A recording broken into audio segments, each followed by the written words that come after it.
So in this video, I'm going to show you how I go about installing an outdoor light fixture. The light fixture that I'm going to be installing has a lot of really nice features on it. It already has a photo cell on it, so the light switch can always stay on, and it will automatically turn the lights on when it gets dark and automatically turn the lights off when the sun comes up. So no more annoying timer switch. It also comes with a very cool and very functional feature that pretty much no other light fixtures do. And with that, I'm also going to show you how I'm going to go about installing some outdoor GFCI receptacles without running any additional wiring. No cutting in of boxes, no existing boxes, and I really haven't seen a whole lot of people, if any, talk about how you can go about doing this. So let's go ahead and jump right in. All right, so the first thing that we need to do before we do anything with this electrically is we need to make sure there's no power going to this. Now, of course, you could just turn off the light switch, and if you're just at the house by yourself, that might be enough, but it's always safer to just turn off the circuit breaker just in case somebody comes into the room, turns on the light switch to whatever you're working on, and then it would send power to it. So it's up to you, but I would highly recommend turning off the circuit breaker and making sure we have no power going to our light. All right, now that the power is off, the next thing that we want to do is we want to get this off of the wall, obviously. And on the majority of your exterior or outdoor lights, you're going to see these little balls or knobs that are right on top of the light housing. It'll be on the other side as well. Typically, there's going to be 2 or 3 of these, but these are super easy to remove. All you have to do is grab onto those knobs and just turn them counterclockwise to the left.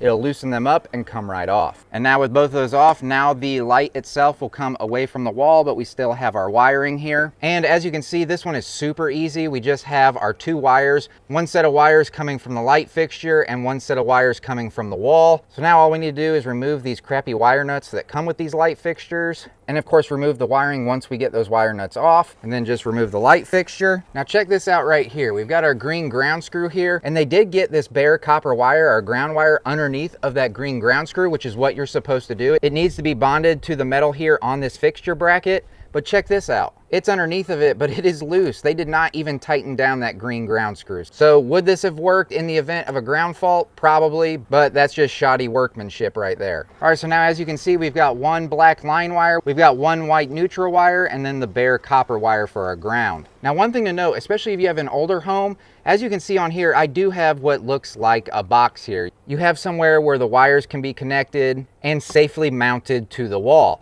On some of your older homes, a lot of times you won't even have this fixture on here. You won't have this cavity in the wall here for the wiring, and that would not be to code. So if you have that, you're going to want to get at least a pancake box. It's very narrow from your local home improvement store. Mount that to your wall so you do have some sort of a junction box, and that way you're bringing everything up to code, and it's also making it a lot safer and making sure that your new fixture is affixed to the wall nice and tight. All right, so now I need to remove this particular top bracket from my wall here. My new fixtures come with a specific type of bracket for it to mount to. These are more of your standard light fixture brackets here, but in this case, it's not going to work for the new fixture. So all I need to do is unscrew the screws and remove it. All right, so now as you can see here, now that I've got that top bracket off, down inside underneath of everything is one of those pancake boxes that I talked about, that if you do not have anything currently there on your current light fixtures, or you're installing completely new, you need to make sure that you have some sort of a junction box or a pancake box like this one to bring everything up to code, to have somewhere for your wires to safely be,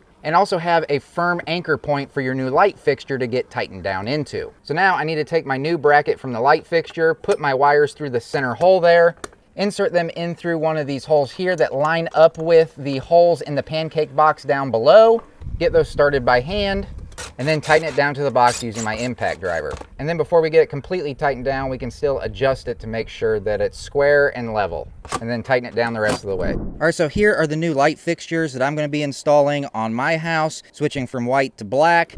Got a much larger box on here, plenty of room for the wiring inside. These already have a photo cell on them, so these lights will turn on automatically when it gets dark outside, and of course then when the sun comes up and it gets light, then they'll automatically turn off. Whereas in the past, what I've been having to use all this time is a timer switch, and they're great when they're working, but eventually those timer switches, the batteries inside wear down, so when you have a power outage, everything gets reset. So what's going to be great about this is I can just leave that switch on all the time with power going to it, and this is going to take care of turning the lights on and off when it gets dark and then light again. And then if we go up here above where the photo cell is and we just take this cap off, There's also a switch inside of here where we can turn this to low or high. Now for me personally, I want these to be as bright as possible, so I'm going to leave it here on the high setting. But if you're somebody that doesn't want them to be super bright, you can turn them down to the low setting. So that's a nice option and feature that a lot of your light fixtures just don't offer. But even that is not the best feature on these light fixtures. There's one feature that comes with these that really almost no other light fixtures offer, and it is a big one, and I'll get into that in just a little bit. All right, so now I'm ready to start wiring up my new light fixture, but before I do any of that, again, let's go back to this green ground screw. Now for me in particular, there is a ground that's already bonded to the pancake box that's inside. So for the most part, this ground is already bonded to the fixture box. And since this top plate is attached to the pancake box underneath of this using these metal screws, then technically it is also grounded. But we still have this green ground screw on this top plate here. There's nothing wrong with then going around that green ground screw just like that, just to make sure that everything is in fact bonded, and then tighten it down. So always, always, always with light fixtures, make sure your ground wire is bonded to the box you're mounting it into. Otherwise, you will not have any protection in the event of a live wire getting loose, making contact with the metal here on the bracket, therefore then sending the electricity through your light fixture. And if you were to touch it, you could be shocked or electrocuted. So very important to have this bonded so that if that does happen, the current will then flow to the ground and then trip your circuit breaker. All right, so now I am ready to wire up my new fixture and connect it to the wires coming out of the wall here. Now, the new fixtures did come with these wire nuts right here in order to make our connections between the wires from the light fixture to the wires coming from the house. Now, if you heard me earlier, I referred to the ones that I removed as crappy wire nuts. And that's because pretty much every single time you get a light fixture, you're gonna get wire nuts that look like these. These really are not your top of the line wire nuts. These are incredibly cheap. I personally don't think that they work very well. Of course, plenty of people get by with them, but I don't personally recommend them. If you're someone that does like using wire nuts, I highly recommend checking out these 3M Performance Plus wire nuts. They're very small. They have a lot of really nice features on them, from this type of spring that's inside of it, how it clamps down on the wires so well, and then the skirting that goes all the way around to then further protect the wiring. I personally use wire nuts on a lot of my installations, so definitely highly, highly recommend these if you do like using wire nuts. But for this particular job, I will not be using wire nuts, and instead I'll be using these Wago inline connectors here. And the reason I'm going to use these Wago inline connectors is because I personally think these are fantastic, especially in this particular situation where it's a low amperage application, but this is where I use them the most, and I really recommend them, especially for the DIYer, because they're so easy to use, especially in this case where we have our solid wire coming out of the wall and the light fixtures have stranded wire, and that can sometimes be a very difficult connection to make, even for your most seasoned pro. Now, these inline connectors will work really well for this particular case because I only have one set of wires coming out of my wall here, so I only need the 2 ports. But if you find you have more than just the one set of wires coming out of your box, then you would need to use the Wagos for the number of wires you have to match the number of ports. And they make these for 2, 3, and 5 wires, so it really just depends on your particular situation and application. And of course, like always, I'll have links for all the connectors, all the tools, the light fixtures, everything you see in this video. I'll have links for everything down in the description down below. When you click on those links, it will take you directly to whatever you clicked on, so you can check them all out for yourself. All right, so let's go ahead and get our light fixture all wired up. I'm going to start with my bare copper ground wire right here. And again, it's just as easy as flipping up the lever on one side, putting the ground wire into that connector. I can flip it over here to the bottom, look inside, see that it's seated all the way at the top. I got a good connection, flip that lever down. Now that's connected in place. Now flip up the lever on the other side of the inline connector.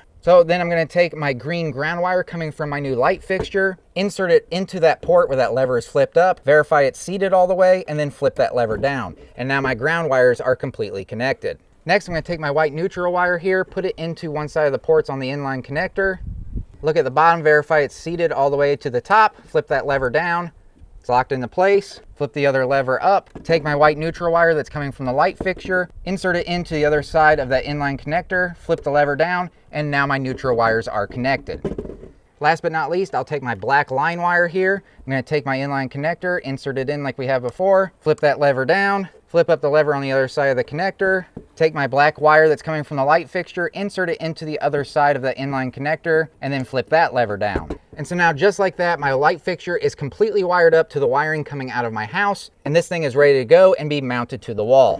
So I'm just going to take all my wires and neatly place them towards the back of this box, then take my new light fixture, place it over that bracket, line it up with the screw holes on each side, And then once those screw holes are lined up, I'll just take the supplied decorative screws and insert them in. I'm just gonna start off by hand tightening this first one first, so it can kind of hold my fixture up into place, and then I can tighten it down. Now, of course, you could use a screwdriver. That would be a lot safer. I'm just gonna use my impact and just be careful not to strip this out. And I have 4 screws, so I'm just gonna do that on each and every one of them. Make sure that it's down nice and tight, but not over tightening them to where we start camming out and ruining the nice finish on the top of the screws. All right, so now light fixture number 1 is done. Now I have the fixture down there that I need to replace as well. I'm just gonna follow the exact same steps that I showed you here. Remove the old light fixture by removing those knobs, remove the wiring from that old light fixture, remove the old plate, run my wiring through my new mounting bracket, then screw down that new mounting bracket, connect all my wiring, mount my new light fixture, and just like that, 2 brand new exterior light fixtures all wired up and make the house overall just look a little bit nicer. All right, so now the light fixture is completely wired up, everything is working properly, and the feature that is on this that I have not shown you yet, that is a huge benefit to installing these light fixtures, is right up underneath of here.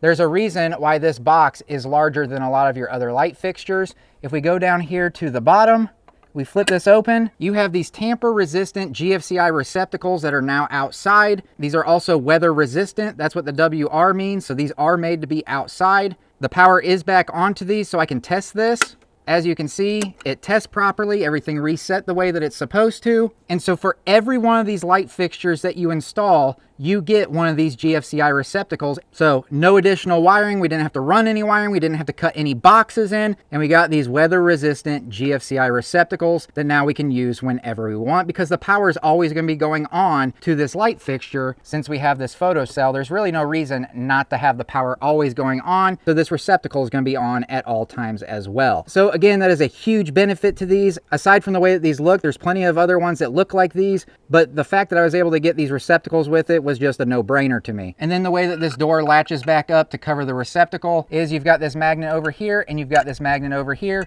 All you have to do is put this up towards the top and it latches right back into place with those magnets. So very smart, very easy to install. So with all that being said, I highly recommend these. Really only took me about 10 minutes per fixture to install. You're getting a light fixture and a receptacle just by wiring up one of them. These are not very expensive. They oftentimes come in 2 packs. You've got the photocell on top to make sure that your lights come on by themselves when it gets dark, and then when the sun comes up, it turns the lights off automatically. And just overall, they look really good. So like always, for your convenience, I'll have links for everything you saw in this video, from the light fixtures I installed to the different variations that they make of these. All of them will have the GFCI receptacles inside of them. And I'll have links for all the connectors and tools. Everything you saw in this video, I'll have links for it down in the description down below. When you click on those links, it will take you directly to whatever you clicked on, so you can check them all out for yourself. So really briefly, a little earlier, I did talk about the different connectors that can be used for connecting these wires together. But I really didn't go in depth all the way as to why or where these different connectors should be used or might be better to be used, just depending on the different install and scenario. Well, I did a video fairly recently where I cover some of the newest connectors that are out there. I compare and contrast them, and then also talk about where I think that they work best and why. If that would be of interest to you, then all you have to do is click on this video right over here and it will take you directly to it. But I hope that you found value in this video, and if you did, if you could do me a huge favor, hit that thumbs up button right down below. And of course, if you have any questions or comments still, you can leave those down in the comment section. And I'll catch you all in the next one. See ya.